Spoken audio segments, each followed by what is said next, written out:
Jets Nation, what's going on? It's Rob the Ram Jet fan here, just coming with a quick episode. And this one, I just want to talk about my reaction to the Jets' first round selection, Will Mcdonald last night, and what we might be able to expect from rounds 2 and 3 today here in day 2. So to start off, Will Mcdonald, I was just as surprised as everyone else when that was the selection, especially when you had some playmakers up there. Offensive tackle was pretty much gone at that point, except Anton Harrison. But I will say this: I wasn't mad, just because I feel like I talked about this in my last video. I feel like where the Jets are at this point in time, there's really nothing that stands out that you need to say we have to go at, it's either this position or bust. It's tackle or bust. It's defensive tackle or bust. It's center or bust. In the first round of the draft, where that has been the issue for the past few years, past decade or so, where every year we go into the draft and in the first round, our first pick, it's we have to take this player or this position because we desperately need that. Now, I will say, do I feel overly excited about our tackle group? Not necessarily. There's a lot of potential, you know, but a lot of that has to do with relying on Mekhi Becton to come back healthy, play a full year, Max Mitchell to be healthy.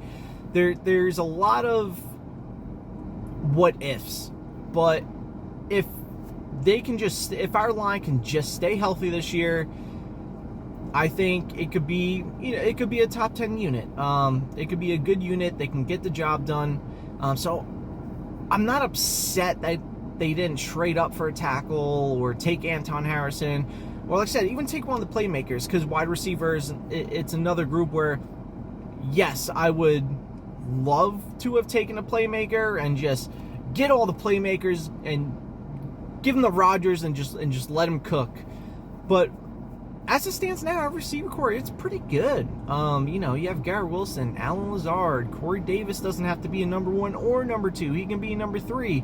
Mecole Hardman is that really gadgety, quick kind of weapon.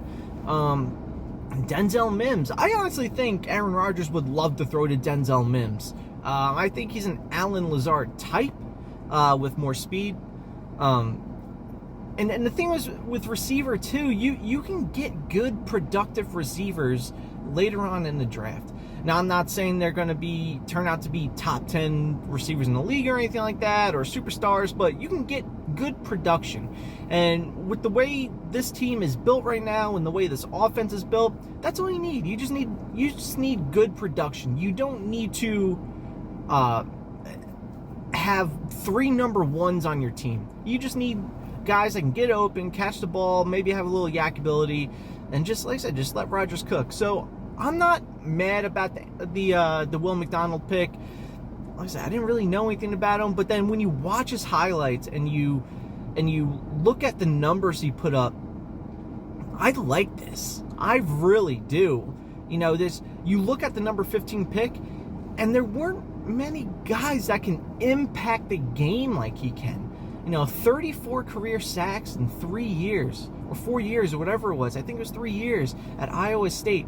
That's insane. No matter what, what conference you're playing in, that's insane. I think he's tied in holding the Big 12 record for most sacks in a career. His pressure is off the charts. The 10 forced fumbles. This guy impacts the game. And granted, it probably won't be this year. He's going to be a rotational piece. The Jets like to rotate that D-line in and out.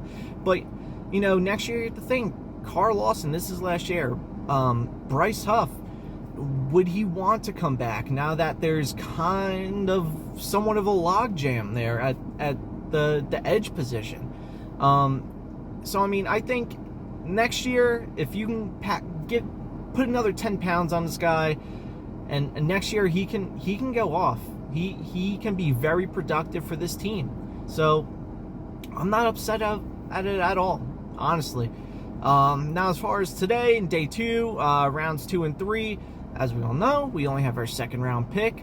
I think this is where JD trades back and maybe recoups a third, gets another fourth.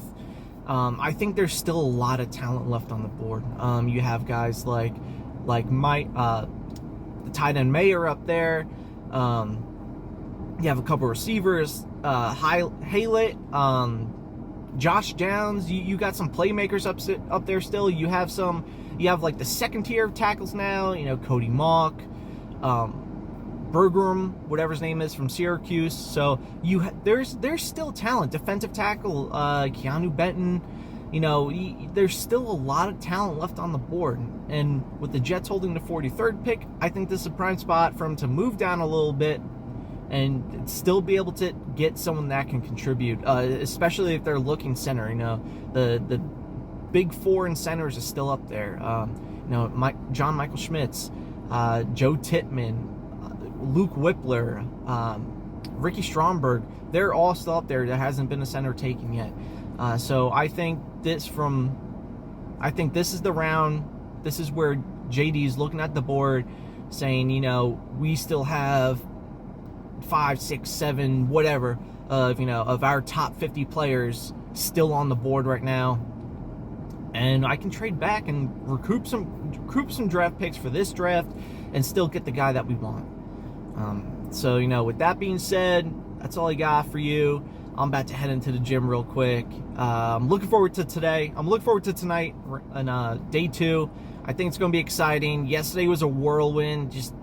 Just so much unexpected picks happen for me personally anyway.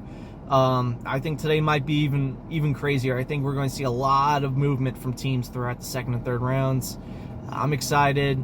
I'll post a video hopefully tonight or tomorrow about my reactions to our picks. Until then, talk to you soon, and let's go Jets.